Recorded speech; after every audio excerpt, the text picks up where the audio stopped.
हाँ जी, good morning, good afternoon, good evening to everyone watching this video as per your time zone। तो भाई 10th class हमने हमारी physics की series के टोटल 9 लेक्चर्स कर लिए और आज हम कौन सा लेक्चर करेंगे, लेक्चर नंबर 10। और इसी के साथ ही हम हमारी पूरी ऑप्टिक्स 10 लेक्चर्स में खत्म कर देंगे। जिसने पहले के 9 लेक्चर्स नहीं देखे हैं वो मेरे चैनल पर जाकर प्लेलिस्ट में जाएंगे, 10th क्लास फिजिक्स की प्लेलिस्ट में जाएंगे। वहां पे उन्हें बड़े सुंदर तरीके से सीक्वेंस में 10 के 10 लेक्चर्स मिल जाएंगे। केमिस्ट्री की अगर उन्हें सीरीज देखती है तो उन्हें 1 से 15 तक की सीरीज वहीं पर ही मिल जाएगी। आज हम हमारे लेक्चर नंबर 10 में एटमॉस्फेरिक रिफ्रैक्शन पढ़ेंगे और स्कैटरिंग पढ़ेंगे। तो जल्दी से भाई वीडियो को लाइक कर दो, अच्छा सा कमेंट कर दो, चैनल को जिसने सब्सक्राइब नहीं किया सब्सक्राइब कर लो और जिसने पूरे 9 के 9 लेक्चर्स नहीं देखे हैं वो जाकर देख लेगा। हेडिंग डालिए भाई, हेडिंग डालिए एटमॉस्फेरिक रिफ्रैक्शन। अच्छा, हेडिंग डालने से पहले हम समझ लेते हैं हमने अभी तक क्या पढ़ा है और हमें क्या आता है। पहले हम ये तो देखें हमें क्या आता है। करें में स्टार्ट तो we know that in atmosphere, हमारे एटमॉस्फेयर में बहुत सारी हवा की क्या है, लेयर्स हैं। हवा की बहुत सारी क्या है, लेयर्स है। 1 हो गई, 2 हो गई, 3 हो गई, ऐसे हवा की लेयर्स है। जैसे जैसे हम ऊपर जाते जाते हैं हवा कम होती जाती है। बिल्कुल मैडम, तो हमारी जो हवा है नीचे वाली साइड तो डेंसर है और ऊपर जाते जाते वो रेयरर हो जाती है। तभी तो जो हमारे पास जो माउंटेन पर चढ़ते हैं, जो क्लाइंबर्स होते हैं, वो ऑक्सीजन सिलेंडर साथ लेके चलते हैं क्योंकि हवा ऊपर जाते जाते रेयरर होती जाती है। So when light pass through these layers, ऊपर से लाइट आ रही है एटमॉस्फेयर से, ऊपर रेयरर नीचे डेंसर, ऊपर रेयरर नीचे डेंसर, ऊपर हवा रेयरर नीचे डेंसर, यानी कि जो लाइट रे है वो रेयरर से डेंसर मीडियम में आ रही है। बिल्कुल मैडम, समझ में आया। हवा में अलग अलग लेयर्स बनी हुई है, नीचे हवा ज्यादा है ऊपर हवा कम है, मतलब सन की लाइट कम हवा से ज्यादा हवा की तरफ आ रही है। तो यहाँ पर क्या होगा, रिफ्रैक्शन होगा। यहाँ पर क्या होगा, रिफ्रैक्शन होगा। रिफ्रैक्शन कब होता है, जब रेयरर से डेंसर मीडियम में कोई चीज ट्रेवल करती है।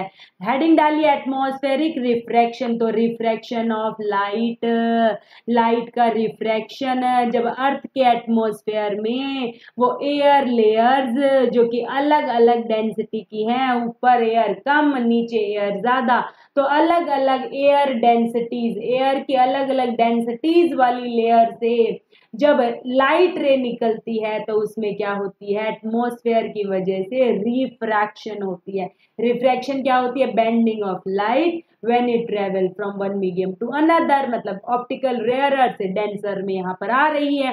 तो इसी वजह से सन की लाइट क्या करेगी, बेंड करेगी, और इसी को क्या कहते हैं, एटमॉस्फेयर में होने वाली रिफ्रैक्शन कहते हैं। रिफ्रैक्शन तो है ही है, एटमॉस्फेयर में हो रही है इसलिए इसको एटमॉस्फेरिक रिफ्रैक्शन कह दिया। आसान है मैम। इसकी वजह से क्या क्या होता है, पहला सवाल तो सीधा ही पूछेंगे व्हाट इज एटमॉस्फेरिक रिफ्रैक्शन, तो आप कह दोगे refraction of light due to different layers of air.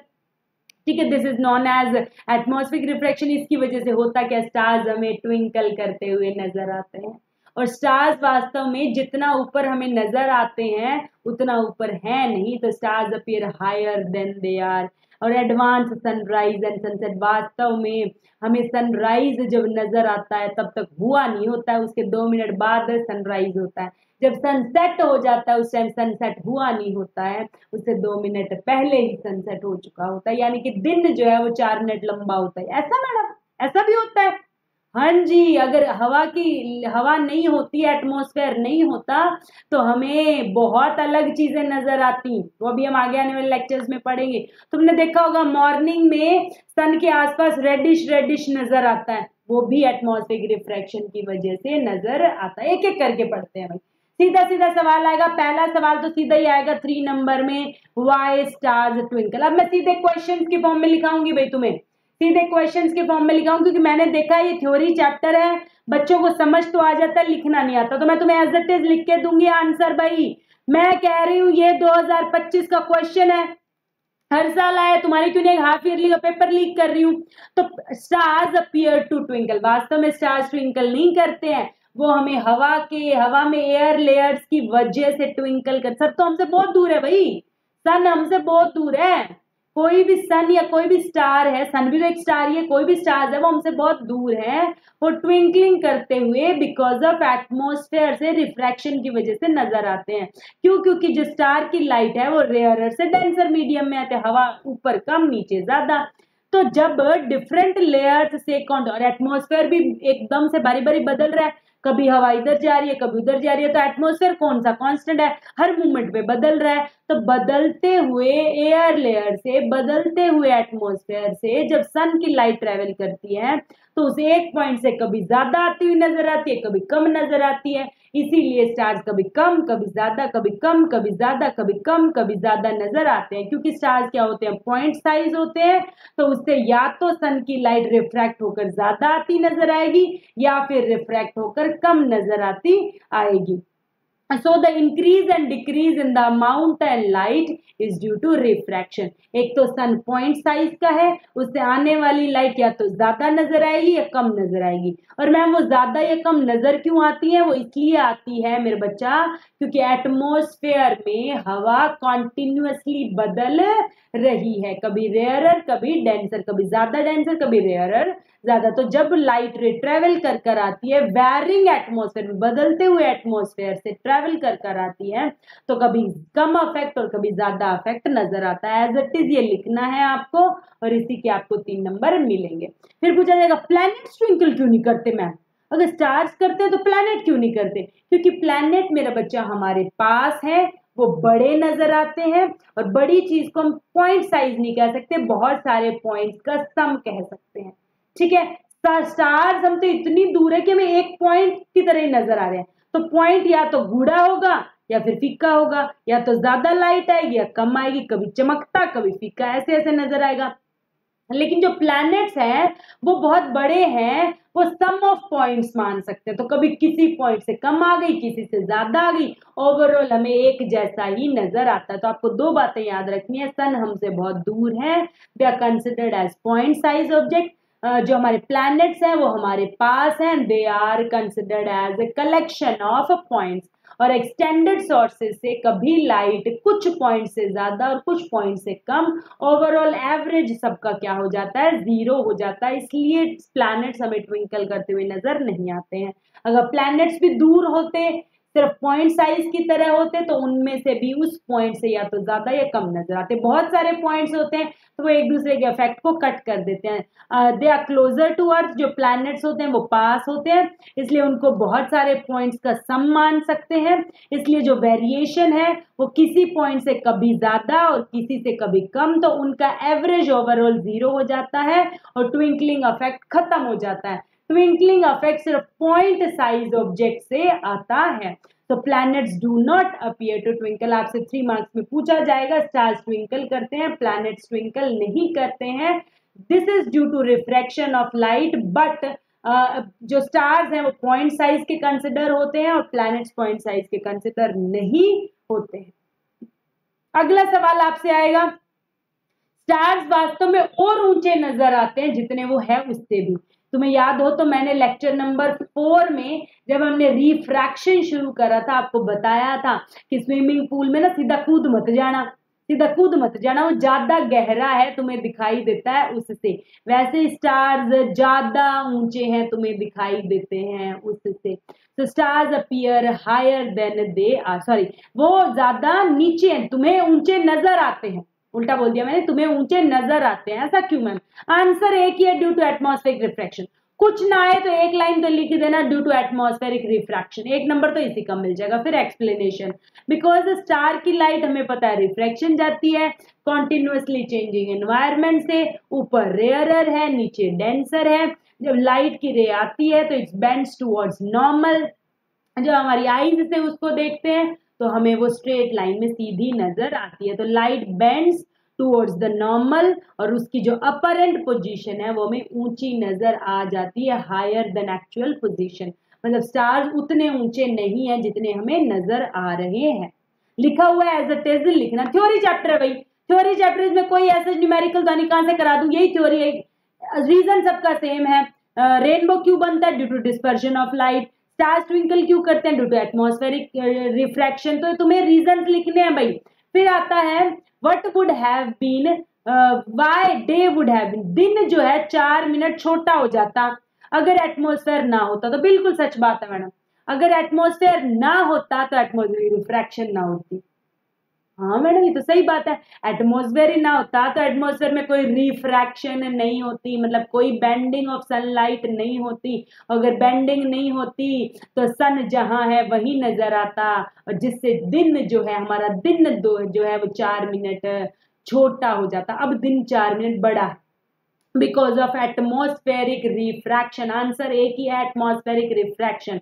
ऐसा क्यों मैडम? ऐसा क्यों मैडम? समझो जरा। ऐसा इसलिए मेरे बच्चा क्योंकि this is due to crossing of horizon. Horizon क्या होता है? ये सतह, ये होरिजन है हमारी। अब सन मानो शुरू में जब सनराइज उदय हो रहा है, सो मॉर्निंग में जब सन निकल रहा है तो सन अभी नीचे ही है, सन अभी निकला नहीं है। एक्चुअल में सन अभी इस लाइन को क्रॉस नहीं करा है, बट सन की लाइट जो है वो बेंड होके हमें नजर आ गई है ऊपर। जैसे सन था यहाँ पे था, लेकिन नजर हमें यहाँ आया था।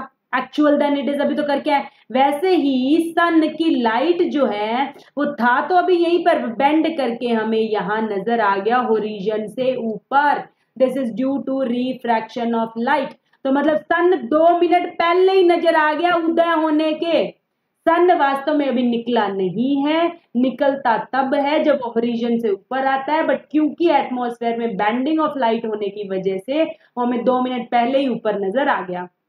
वैसे ही सन अभी छिप चुका है, सन नीचे चला गया, सेट हो गया, बट हमें तो सेट होने के 2 मिनट बाद भी रिफ्रैक्शन से नजर आता रहा। तो 2 मिनट पहले नजर आना शुरू हो गया और 2 मिनट बाद तक आता रहा, मतलब दिन जो है वो 4 मिनट लंबा हो गया। रियलिटी में देखो अभी निकला नहीं है, लेकिन हमें तो निकलता नजर आ गया। वास्तव में निकला नहीं है, हमें निकलता नजर आ गया।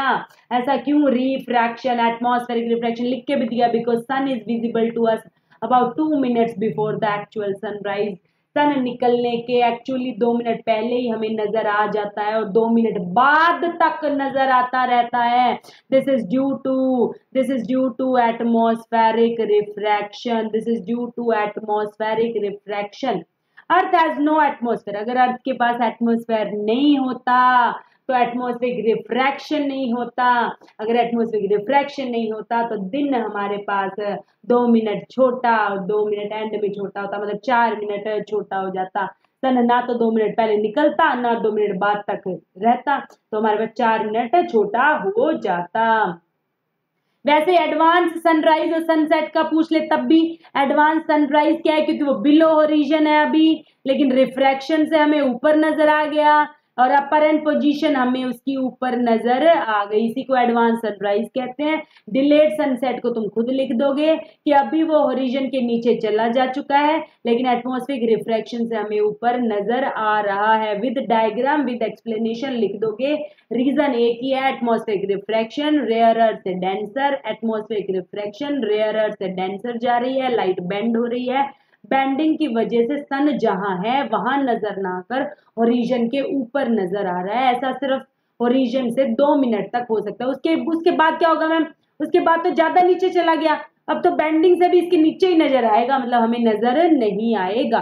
सिर्फ सन के ओरिजिन के नीचे जाते 2 मिनट तक ये कंडीशन चलती है। छोटा सा टॉपिक था एटमॉस्फेरिक रिफ्रैक्शन, तो हमने कर लिया। अब अगला टॉपिक चलते हैं जो बोर्ड का फेवरेट है और जहां से सवाल आते हैं, या तो डिस्पर्जन से आते हैं या फिर स्कैटरिंग से आते हैं या एटमॉस्फेरिक रिफ्रैक्शन से आते हैं।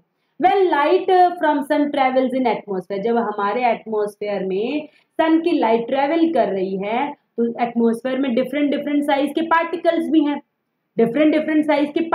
भी हैं, तो उनसे टकरा कर लाइट बिखर भी तो जाएगी, तो इसी बिखरने को, डिफरेंट डायरेक्शन में लाइट के थ्रो होने को ही हम क्या कहते हैं? स्कैटरिंग ऑफ लाइट कहते हैं। डिफरेंट डायरेक्शंस में बिखरने को ही क्या कहते हैं? स्कैटरिंग ऑफ लाइट कहते हैं। इसका एक तो डेफिनेशन सबकी कर लो भाई, रिफ्रैक्शन की कर लो, एटमॉस्फेरिक रिफ्रैक्शन की कर लो, डिस्पर्शन की कर लो, स्कैटरिंग की कर लो, चारों डेफिनेशन और उनके एग्जांपल्स आपसे पूछा जाएगा कि ट्विंकलिंग ऑफ स्टार्स किसकी वजह से नजर आते हैं, आप टिक करोगे एटमॉस्फेरिक रिफ्रैक्शन। रेनबो किसकी वजह से नजर आ गया, तब आप कहोगे डिस्पर्जन। आपको पूछा जाएगा स्काई का कलर ब्लू क्यों है, तो आप कहोगे due to scattering of light. MCQ के लिए भाई ये क्वेश्चन इंपॉर्टेंट है। तो सबसे पहले हमारे पास क्या है, स्काई का ब्लू कलर होना, ये वेरी इंपॉर्टेंट सवाल है भाई। स्काई का ब्लू नजर आना 3 मार्क्स का इंपॉर्टेंट सवाल है। उसके बाद लाल रंग तुम्हारे सिलेबस में नहीं है, डेंजर सिग्नल पूछा जा सकता है। अगर तुम वो होते एस्ट्रोनॉट होते और स्पेस में जाते तो तुम्हें स्काई नीली नजर नहीं आती, पता होगी ये बात। एस्ट्रोनॉट्स को आसमान काला नजर आता है। सच्ची मैडम, और नहीं तो क्या, वहां पे कोई एटमॉस्फेयर थोड़ी है। अगर मानो कोई चांद पे गया है तो चांद पे ऊपर देखेगा तो काला ही नजर आता है, बात वहां पे आसमान काला है क्योंकि वहां पर हवा नहीं है। Sky appears dark in the space और टिंडल इफेक्ट। टिंडल इफेक्ट तो 9th में भी पढ़ चुके हैं, चलिए टिंडल से ही शुरू कर लेते हैं भाई। टिंडल इफेक्ट क्या है, scattering of light through colloidal solution में। कोलॉइडल क्या होता है, कोलॉइडल क्या होता है, जैसे कि हमारे पास कनोपी ऑफ फॉरेस्ट है, जैसे कि हमारे पास धुंध है, जैसे कि हमारे पास मिल्क है, जैसे कि हमारे पास डस्ट पार्टिकल है, इन सब से जब लाइट निकलती है तो बिखर जाती है। इस लाइट के बिखरने को ही क्या कहते हैं, टिंडल इफेक्ट कहते हैं। कहाँ कहाँ ऑब्जर्व करे जा सकते हैं मैम, जब सन की लाइट एक धुएं वाले रूम में एंटर करती है, जब सन की लाइट एक धुएं वाले रूम में एंटर करती है तो लाइट बिखर जाती है। इस बिखरने को ही क्या कहते हैं, स्कैटरिंग ऑफ लाइट कहते हैं।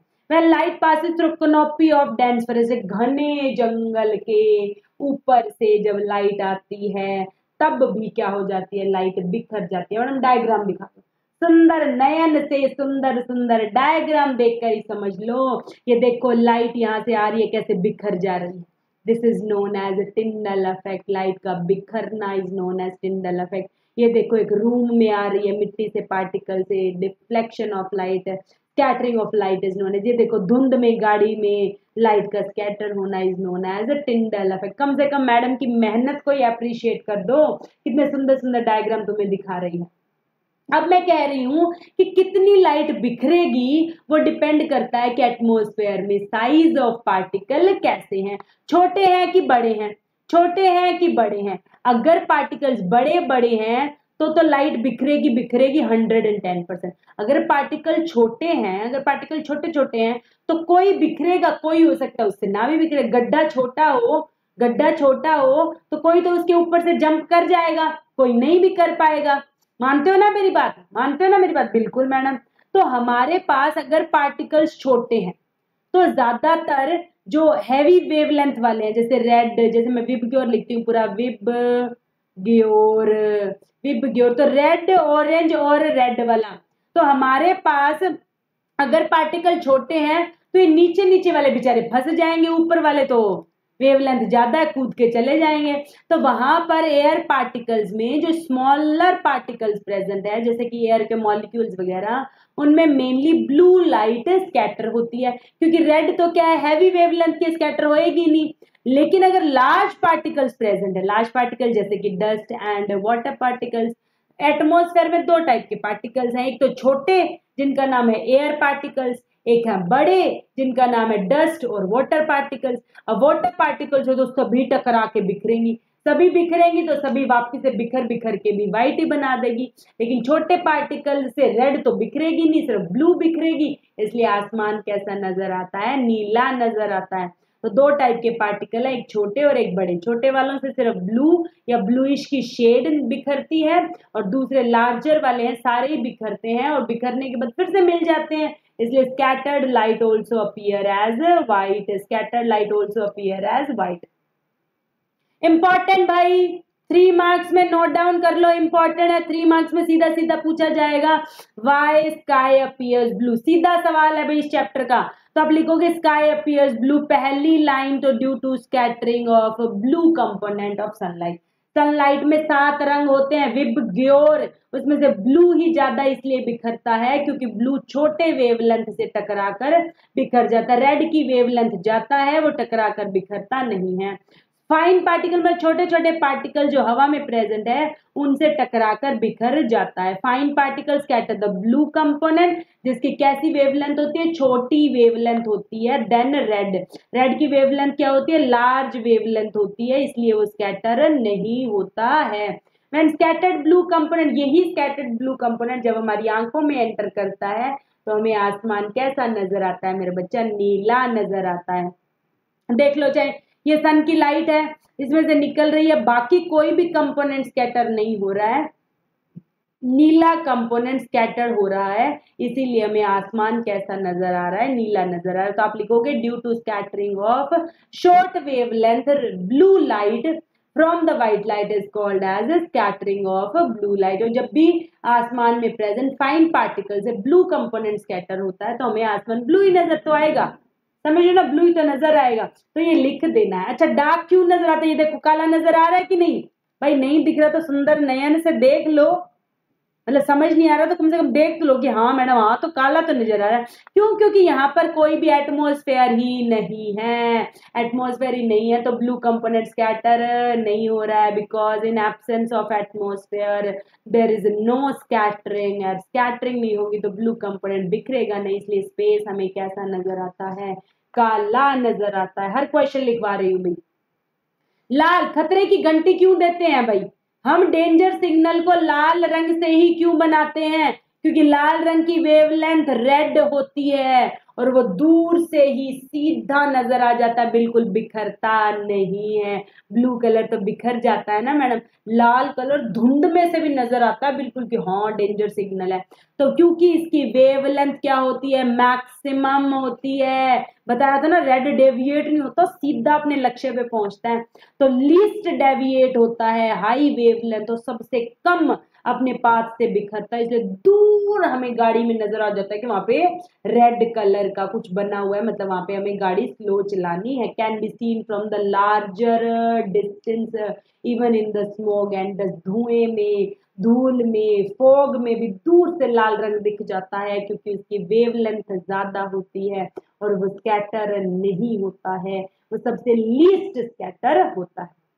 चलिए भाई, खत्म, यहाँ पे चैप्टर खत्म होता है। हम फटाक से अगले 5-7 मिनट में एक्सरसाइज करेंगे, बुक एक्सरसाइज, और आज क्या लेंगे, अलविदा। अब अगले लेक्चर में हम किसके साथ मिलेंगे, बायोलॉजी। अब भाई हमारी केमिस्ट्री और फिजिक्स खत्म कर दी, अब हम बायो स्टार्ट करेंगे, बिल्कुल लाइव प्रोसेसेस करेंगे भाई, अभी बता देती हूँ, लाइव प्रोसेस करेंगे, उसके बाद हम कंट्रोल एंड कोऑर्डिनेशन करेंगे, उसके बाद शायद हम जो लास्ट चैप्टर है हमारा वो भी करेंगे, ठीक है, जो हमारा लास्ट चैप्टर है इन्वायरमेंटल का, इन्वायरमेंट नाम से, वो भी कर लेंगे। तो ह्यूमन आई में सबको एडजस्ट करने की पावर को क्या कहते हैं, पावर ऑफ अकोमोडेशन। मैडम ने फर्स्ट ही इसी चैप्टर के फर्स्ट लेक्चर नंबर 7 में कराया था।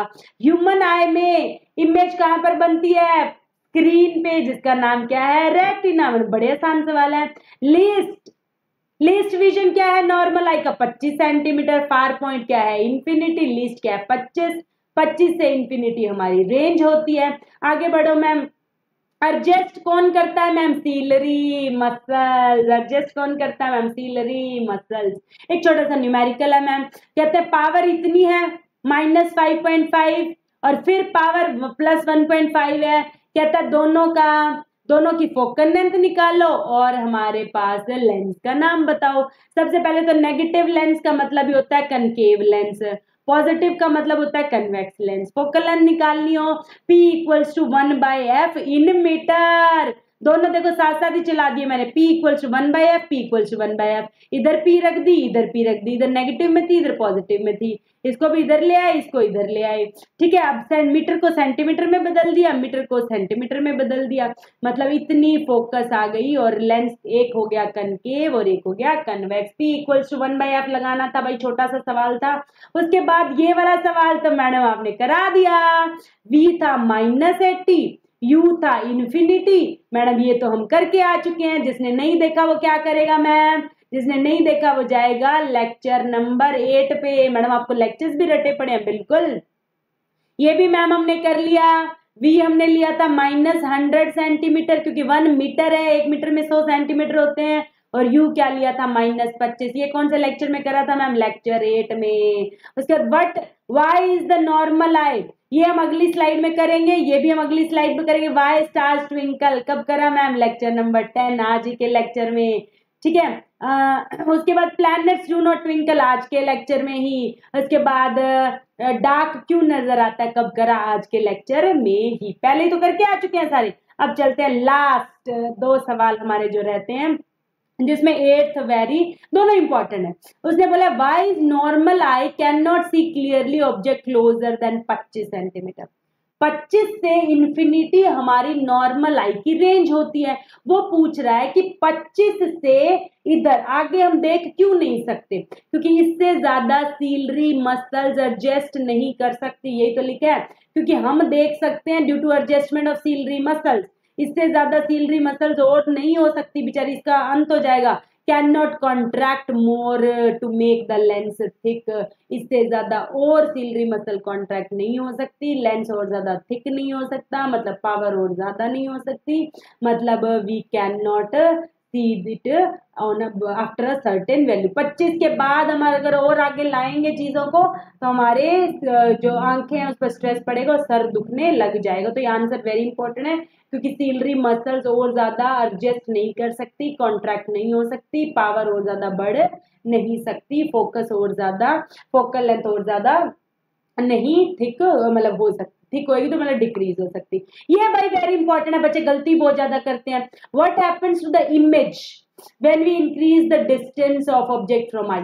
सोचने वाली बात है, मतलब कई बच्चे ऐसे, मतलब मैं कहूंगी इस क्वेश्चन को गलत करके आए तो मुझे बड़ा अफसोस हुआ था। इस पेन को मैं यहां ले जाऊं, यहां ले जाऊं, यहां ले जाऊं, कहीं ले जाऊं, इमेज पे क्या फर्क पड़ेगा? इमेज पे क्या फर्क पड़ेगा? मेरे बच्चों गलतियां मत करो, ढंग से समझा करो। आई में आई लेंस और रेटिना फिक्स हैं, अपनी आगे पीछे थोड़ी हो रही है, पोजीशन थोड़ी बदल रहे हैं। मतलब इमेज तो हमेशा रेटिना पे ही बनेगी, इमेज की पोजीशन चेंज नहीं होगी, सिर्फ ऑब्जेक्ट की चेंज होगी, ऑब्जेक्ट की चेंज होगी। और ऑब्जेक्ट के चेंज होने की वजह से सीलरी मसल्स एडजस्ट करती है ना कि रेटिना एडजस्ट करती है। तो देयर इज नो चेंज, ये पूछा गया सवाल है, मस्ट। इसी में बच्चे गलती करके आए थे, बच्चों को लगा चेंज हो जाएगी, रेटिना तो वहीं पड़ी है, स्क्रीन तो वहीं पड़ी है। तो no change in the image, no change in the image because image will always form on retina. Image हमेशा, ये अच्छा सवाल है, पूछा गया सवाल है, बच्चे अपनी मर्जी से कम ज्यादा कर रहे थे, जबकि रेटिना कभी चेंज नहीं होती है, रेटिना तो वहीं रहेगी। आंख की जो रेटिना है, इमेज जिस पर बनती है, तो इमेज की पोजीशन चेंज नहीं होगी, चाहे तुम दूर चले जाओ, पास चले जाओ, आगे आ जाओ, पीछे आ जाओ। चेंज किस में होता है? सीलरी मसल्स में होता है, ठीक है। तो इसको याद रखना है। यहां तक हमने हमारी पूरी फिजिक्स की सीरीज खत्म कर दी। इसके बाद हम नेक्स्ट लेक्चर में हमारी बायो शुरू करेंगे। तो प्लीज पढ़ते रहो, एंजॉय करते रहो, फिजिक्स को बहुत ज्यादा एंजॉय और मजे में करो, ऐसे टेंशन में मत करो कि ऑप्टिक्स आ नहीं रही है।